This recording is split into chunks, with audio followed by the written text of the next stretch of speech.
How to make haloblur video in Capcut PC. Open Capcut and import your video to the timeline.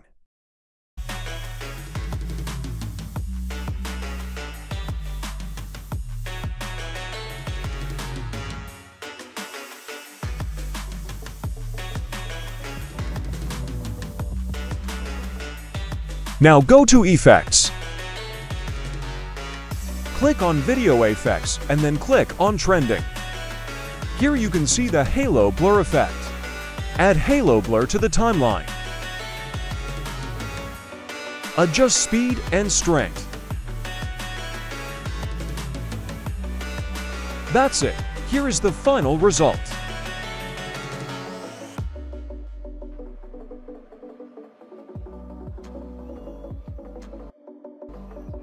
If you found this video helpful, please hit the like button and subscribe to our channel for more. Thanks for watching.